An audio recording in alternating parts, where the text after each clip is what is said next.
Well, good morning to everybody. Blessings on your life on today. It's another day that the Lord has made, and we're going to rejoice and be glad in it. Um, I'm trying to get my gadgets here together and to sync up because I can't go live on my personal page, so I have to share at this point. And so I'm just waiting for the live sign to pop up. Hope everybody's doing well on today. We're going to cover um, a subject that is pretty common to most of us, and we're going to deal with the issue of racism in America because that's where we live at, and we're still um, we're still talking about God's fire because ultimately what is being unleashed on us, and this is just an aspect of it, is God's fire that is being presented in America. This is what we are experiencing, and it's not that it's new to us or God just um, unleashed this. It's been going on for a while, a long, long while, but we have not had um, uh, uh, enough uh, opportunities, effective opportunities, I want to say, to discuss it. And so I want to discuss this in a, a bit different way today. Um, so that's what we're going to do. I don't see where it's showing live on Facebook. I don't see it on Facebook, and I don't know if it's not on Facebook or what,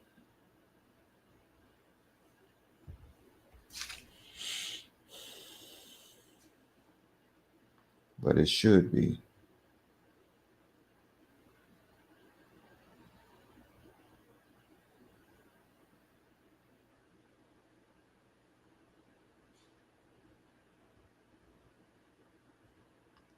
It should be. And if not, then I'm going to delete this because I don't see it. I'll delete it and then I'll come back. And once I confirm that I do have the Facebook audience, um, then we will continue in the message. I don't see it though, and I'm not real sure what's going on here, and I don't want to waste my time.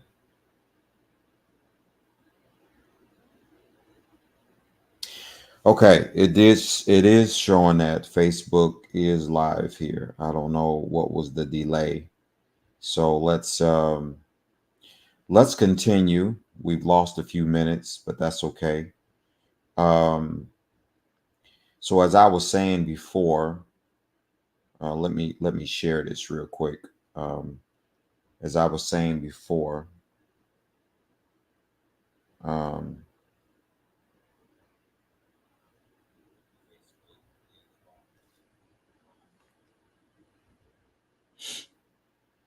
hold on a second.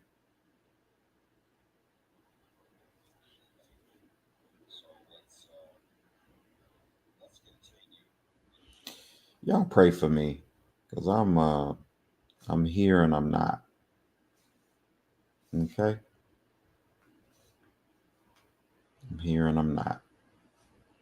Today is one of those days. It is one of those days, but we'll get it. I promise you, we'll get it together here. Um, I still didn't. I still didn't get a chance to. I'm still not sharing it, but I don't know why it's not going up there and sharing it. It's a bit weird. It's a bit weird. Um. Oh, okay. So here it is.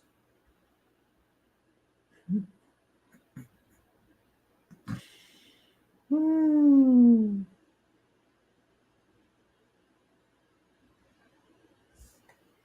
So we're gonna paste that.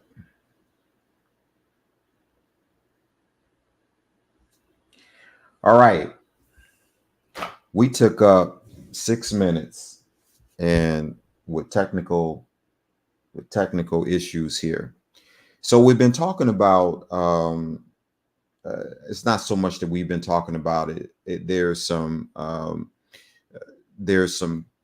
critical places in our view right now as it relates to America that we are dealing with. And one is the issue of election and the things that are going on currently in our world. We experienced another shooting just the other day with a young lady by one of the guys in blue that, in my opinion, he exhibited a mental illness.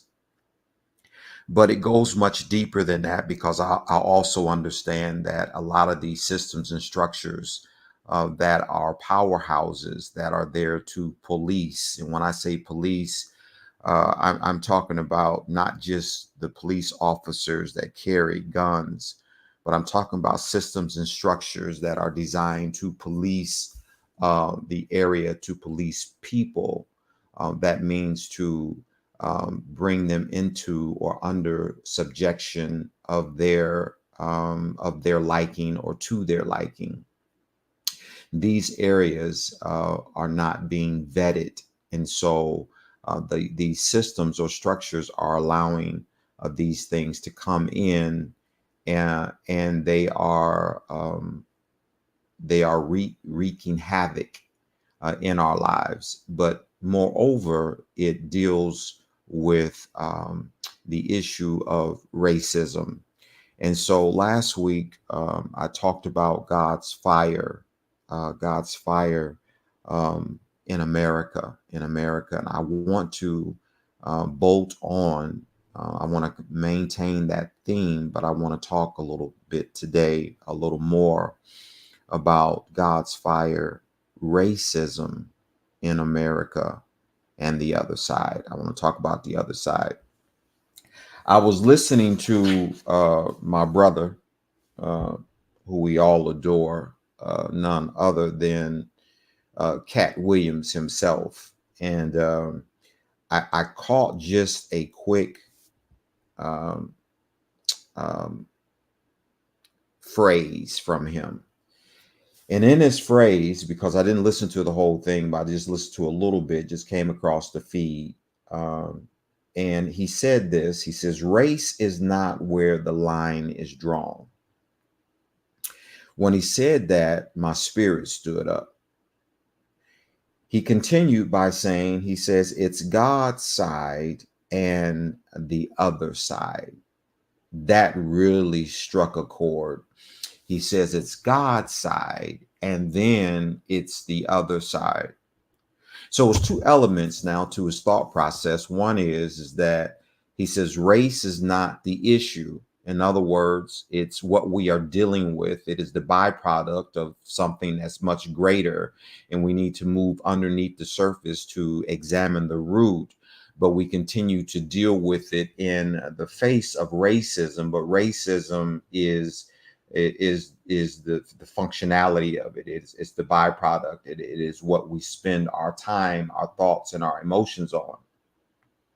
But then he goes on to say it's another part. He says it's God's side. And I was really, taken back with that from Katt Williams, to express that God had a big piece to do with where we are right now, coming from a secular person per se. Okay. In other words, he does not profess Christianity the way that we do, yet he recognizes that God is a force to be reckoned with. But then he goes on to say that it's the other side. Now, I want you to hear me, and I want to, make this as clear as I can, because Katt Williams identified three very pertinent places that is very germane in our lives today. One is the issue of racism. It's really polarizing once again. It's coming. It's here, but it's percolating. In other words, the flame never goes out, but now it's burning. It's burning again higher. Okay. The other one is the issue of God, which is very unique. And then he goes on to say it's God's side and the other side. I want to talk today a little bit about the other side. I want to talk about the other side, but I want to talk about it with respect or in relationship to God. At the end of the day, it is my it is my opinion. I'm trying to find another word. It is my opinion that everything that we are experiencing is a direct correlation with how we feel about God. It may be coming out through Me Too, LBGTQ, Black Lives Matter, politics, all the different things that we are experiencing, some form of religion. But at the end of the day, it's how do we feel about God? So it was interesting when Katt Williams says it's God's way, or it's God's side, or the other side.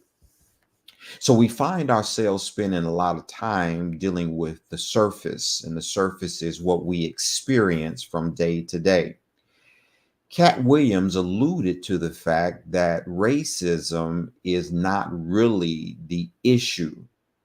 He said that it's either the side of God or it is the other side. And so I want to delve into that a little bit to bring a bit more clarity to perhaps why Katt Williams mentioned that, or my perception of it in my own way. I believe that this is somewhat connected to the reason why he said that. So I want to ask a few questions on today as we move into our message. The first question is, does God care about racism in the Bible? Because one of the things you have to look at is that when we talk about God, he says it's God's side and the other side.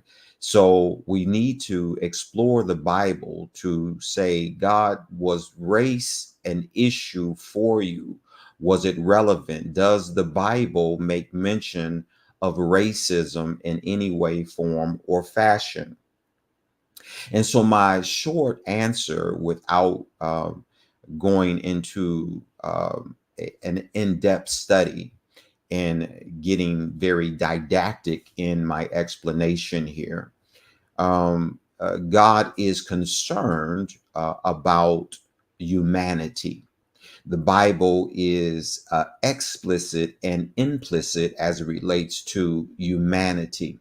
So, with that being said, racism, that word is not found in the Bible, although we have to be smart enough to pull it out implicitly by saying God does care.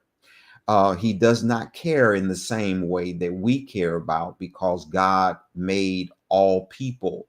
We have divided people into our own different sects, classes, racism. We have done that. The second question is racism worth the time to address? Again, we noticed, and this was Katt Williams' interview with Shannon Sharp on Club Shay Shay. He says the line is not drawn by race. So, in other words, he was somewhat omitting, although the dynamics of it, what we play with on the playground is race. But he's saying that race really don't have nothing to do with it. It's deeper than race. And so my question is race worth the time to address? And my answer is yes. God addresses it implicitly, but not explicitly in his word. Implicit, to address something implicitly, it means that it's there, it implies, it is embedded, but it's not explicit, meaning that it does not say it word for word or verbatim. And that's a lot of times what we look for is the verbatimness of the word. When I was in seminary, we dealt with the issue of exegesis and eisegesis. To exegete is to deal with what is explicitly there. To eisegete deals with what is implicitly there. And so we was always taught to never expound on the word eisegetically. That means to go in it implicitly, that is to discern, to spiritualize, to put something there that is not explicitly there. Now, that is the way we were taught, and I'm going to get into that in a few minutes. The reason why we are taught that, because there's another element of control. And some of those elements of control, it goes back to racism. So again, Katt Williams is on to something, but I want to further explain what he's on to in a more spiritual or a more godly way. What addressed racism? So we know that God, based upon my little conclusion here, that God, he is concerned and he addresses racism biblically in his word. But how is it addressed? It is addressed in his word through what we call Christianity. I'm going somewhere. Just got to wake up a few minutes. I had a rough night, and I had a rough time. And so I'm coming. I'll get there. Just hold tight. Be patient with me here. So it is expressed in his word and through his word, through the vehicle of what we call Christianity. Christianity. It addresses racism. But there's a flaw, there's a caveat, there's an issue with this term called Christianity. Because we have understood Christianity to be a portion of, or the connection to Christ, which is our Savior, the anointed one, the King of Kings. That's where we place Christianity at. And so when we put Christianity right there, then we look to that person that we hang our hats on as relates to Christianity, which is Christ, to get all of our advice, to get all of our answers, and to understand how we are to behave in a Christian community. That conduct comes from Christ, the Christos, or the anointed one. Now, we proclaim Judaism, but we have observed a form of Catholicism through Eurocentric lenses. We're getting ready to get into the meat of it right now. I just got this message this morning. We have proclaimed Christianity. We have proclaimed Christianity, but we are actualizing, we are experiencing a form of Catholicism. And Catholicism, let's even clarify that even deeper. Roman Catholicism, that is being our expression, and I'm going to tell you why. When we look at Christianity, Christianity goes back and it's dated back to the early church, or to the time when Jesus walked the earth. When Jesus walked the earth, we dealt with a religion called Judaism. It was Judaism, and Judaism is basically the religion, if you will. I can't get into all this, the depth of it, the way that I want to, but it was how Jesus related to us, and how that religion became so pronounced. It was a religion for the Jews. It was customarily for the Jews. The Bible says that Jesus came for the Jews. And so we look at their interaction, how they walked, how they talked, how they behaved amongst one another, and in the purview of the space that they lived. We come out with this religion called Judaism. Out of Judaism, as we moved and we look at the powers to be during that time after Jesus' ascension. So, in other words, after Jesus dies, he's resurrected and he's on the right side of the Father. Then at that time, we move into the early church. When we move into the early church, we have the disciples or the apostles that now take power, the authority of Jesus in the earth. The Bible goes on to talk about Peter says, "Upon this rock I will build my church." And so when we look at all that, we have to now start to do some type of reasoning, inductive and deductive reasoning, as how do we go forward. Jesus is now gone, but he fed the 12. He gave them everything that he had. He gave some apostles, some prophets, some pastors, some evangelists, some teachers, for the perfecting and the edification of the church. So he gave the church, he left gifts of who he is and how he wanted things to continue.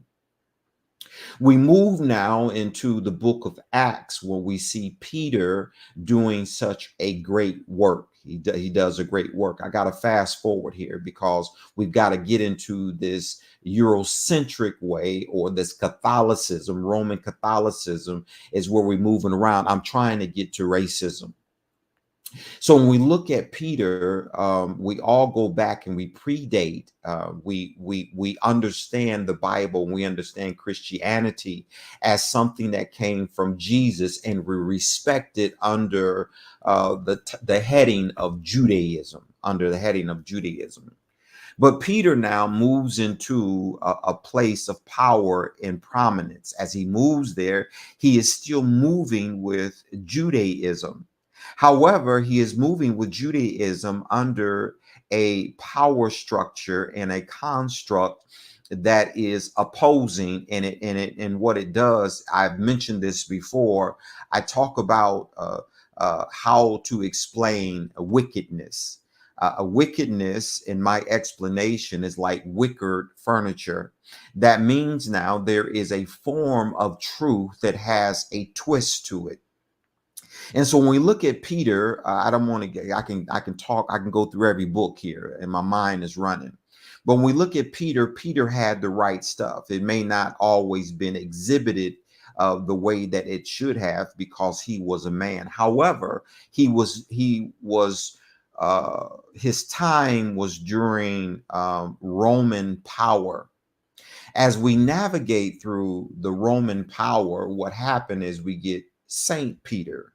And so from Saint Peter, you get Saint Paul, and you get Saint Agnes, and you get Saint this, and you get Saint that, and you get Saint Mary, and you go all through. You just keep going, and you start to get the popes. Are y'all with me? You start to get the popes. And so now you move into this Eurocentric, because when we say Roman Catholicism, that was a euro that was European. So that is the direction and the momentum now of Christianity. It moves in this direction. So now as we travel along, we start to get all these different popes, because you have Saint Peter is the first saint, right? He's the first one. He's Pope number one. And then you move all the way up until we get into these areas of like Calvinists, and you get into Luther. Luther now and Calvin, they became very pronounced, and they were theologians of the early churches, but it was Euro thought. It was a Eurocentric type of movement. And so this now is where we get Catholicism, and we start to form the twist to it. I'm trying to get somewhere, because I want to show you how we are living under a, I keep talking about this bamboozled thing, and I won't be able to finish today. But we're all walking so proudly with what we call Christianity that should have been under the direction and under the word of Jesus Christ or Judaism, but it got marred, it got flawed into what we call Roman Catholicism, and then it moved into just Catholicism because the Roman power died down, but the religion did not. And so we have people like Calvin, we have people like Luther, where we get our Protestant belief system, and we get strengthened from there. Now, understand there was a lot of changes that took place. So as we have Catholicism, when Luther came about and Calvin, they all saw flaws as it relates to the word of God and the way that it was being exhibited, so to speak. So Calvin, he saw it a little bit different. Luther, he saw it a little bit different, and he pins the 95 Theses on the door, which is the amendment to Catholicism. I got so much to say. Let me just break it here for the sake of brevity to get through my message on today. The problem that I'm having, because we have all this Eurocentric thought, we have our fathers, our Christian fathers that have shaped us, that have developed us in a Eurocentric way, and then we embraced it in a very Western way, and this is what we are practicing now in America. But what I want you to understand is that what Jesus was concerned about, and we put it at the top of the show here, is that God is concerned about racism. However, as we navigated, we did not get the memo, because when we look at our early uh, European fathers, our forefathers in the gospel, they all exhibited behaviors that was very racist. I don't have time to bring the support to you today because of the platform that I'm with. I'm really a teacher, and I need to be in a classroom somewhere. But what we will find out, because I've studied white Christianity and I've studied Black Christianity, where they said that there was no need to study it because Christianity is Christianity.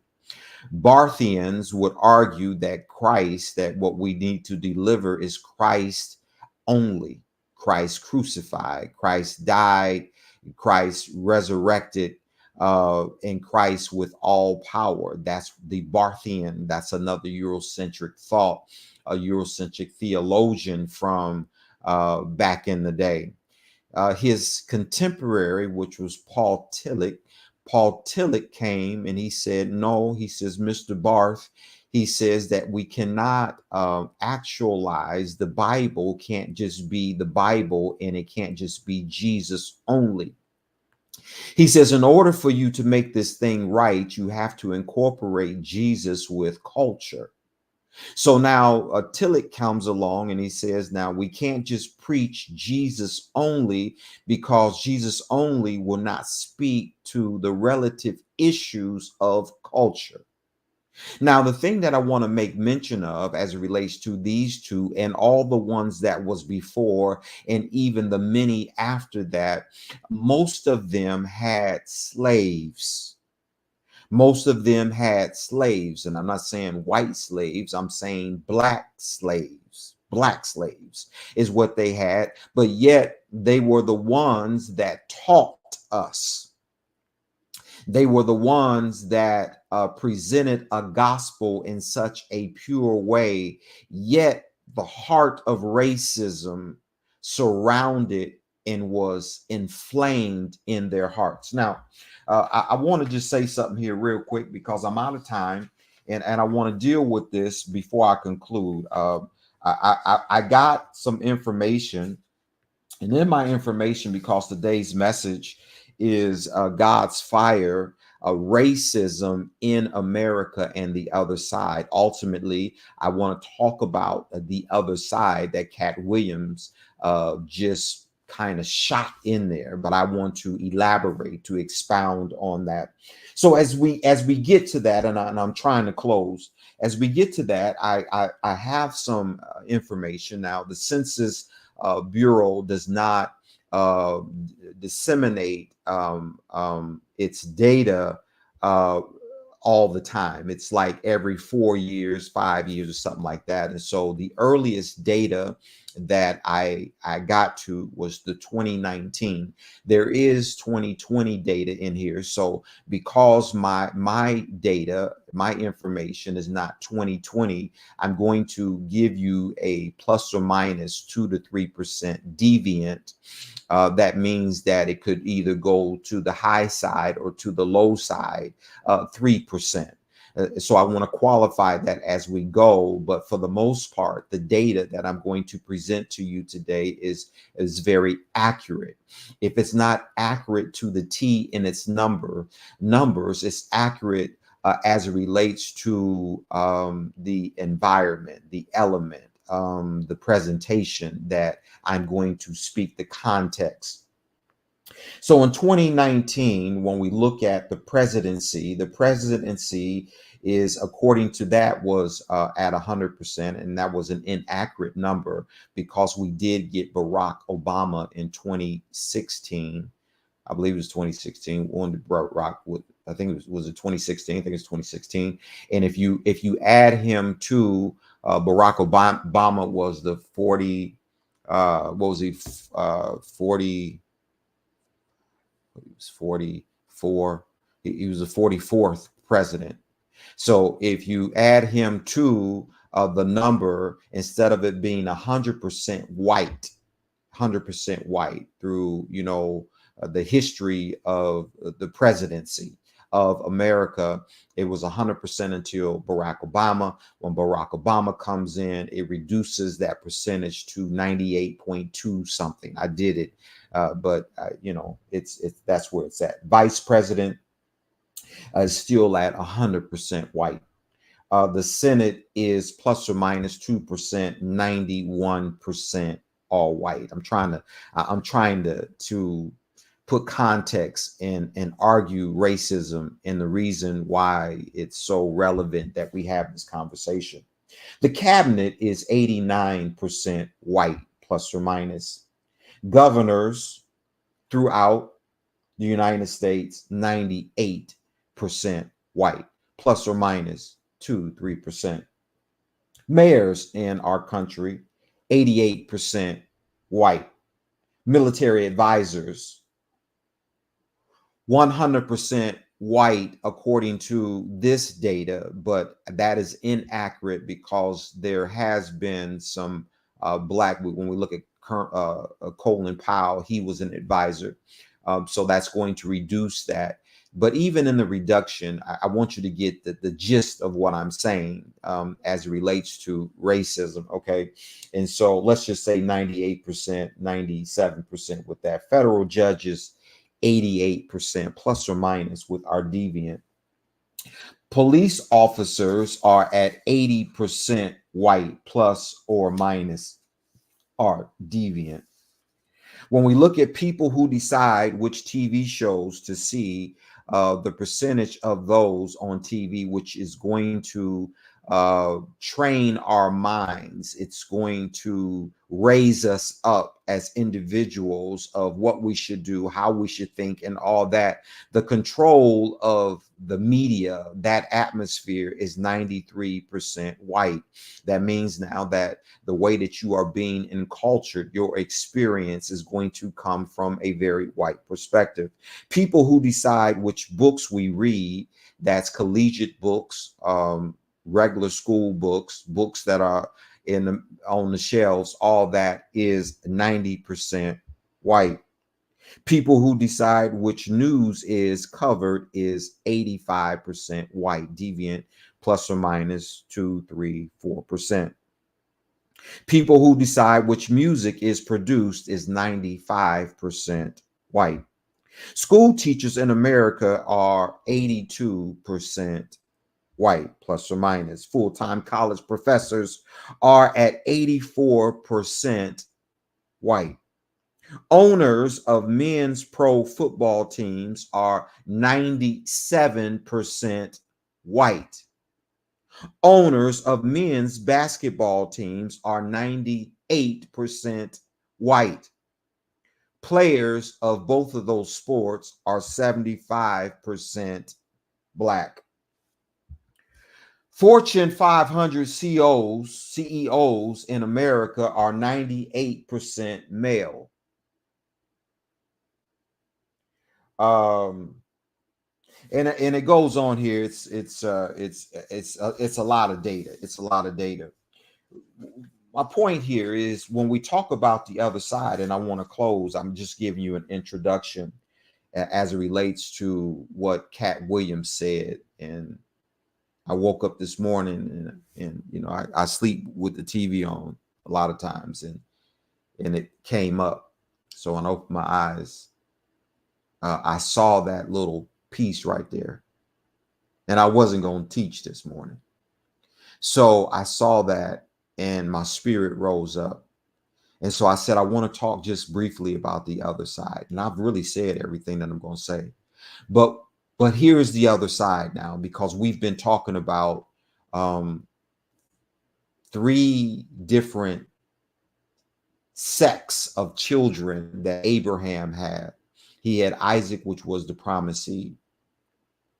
He had Ishmael, which was the one that came out of Hagar. Then he had Keturah's sons. It was 6 sons that came out of that. We examined 2 of them. We still have 4 more to go.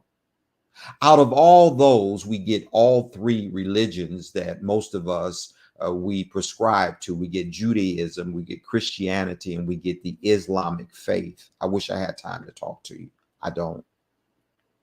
But out of all those, we still, there's a derivative now, because there's an issue with black and brown people all over the world.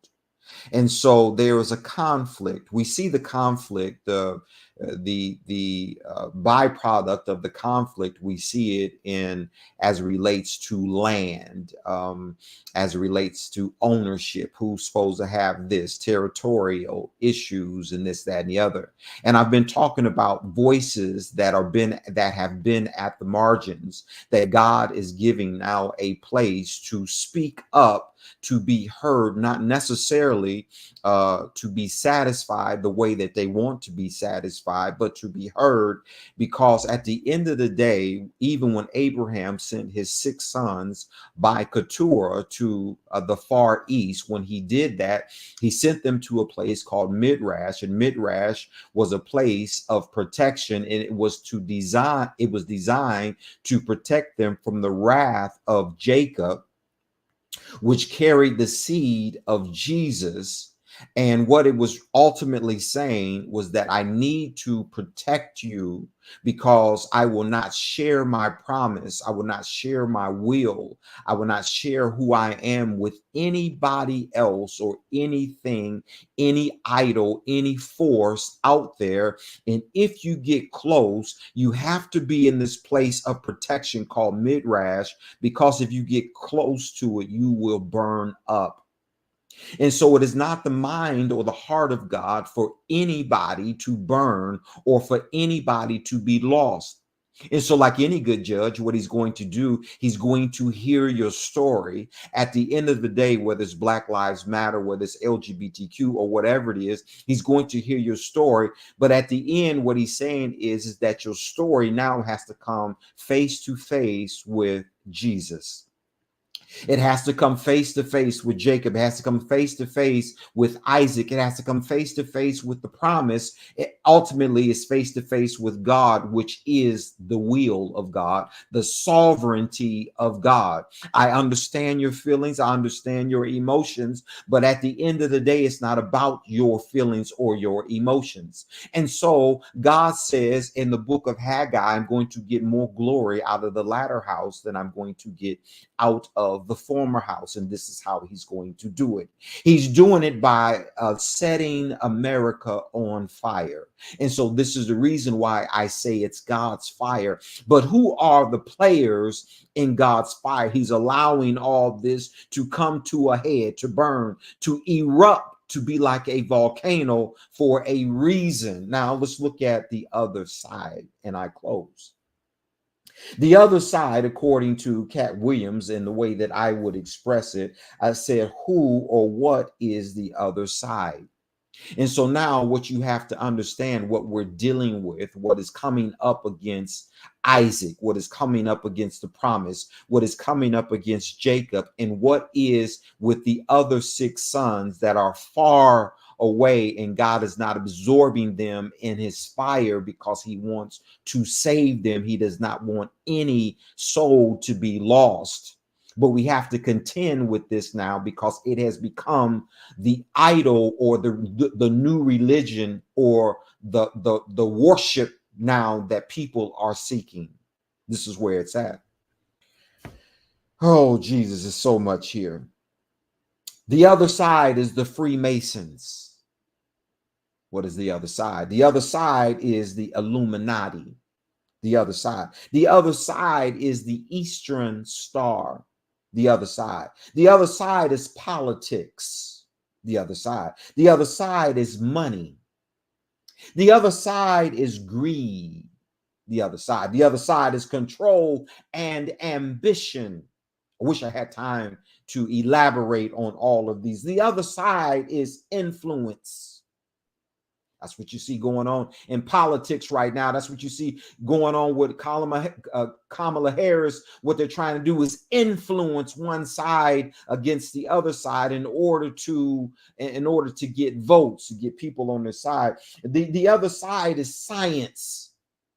This is where we had the issue in 2020 with COVID and all that is scientific experiments for a certain agenda. The other side is the agenda of the rich. The other side is technology. The other side is witchcraft in America. The other side is diviners, divination. The other side is idolatry, and so many more. What was Katt Williams talking about when he said it's God's side and it's the other side? Now, God ain't scared of the other side. He's not afraid by no means of the other side. But what I'm trying to tell you, America, is that America is on fire. And the reason why it's on fire, because all of these things and more is trying to contend with God. Because it's going to be God's way or no way in the end. And God is merciful. He's graceful. He's loving and he's kind. And so he's allowing all of you to, shout it out, to have your place, to have your say. And so we see the margins now screaming. The sons of Abraham that is other than Isaac, they're screaming right now. They're saying, listen, hear me, listen to me, see me. Where I'm at, I make a difference. I'm meaningful.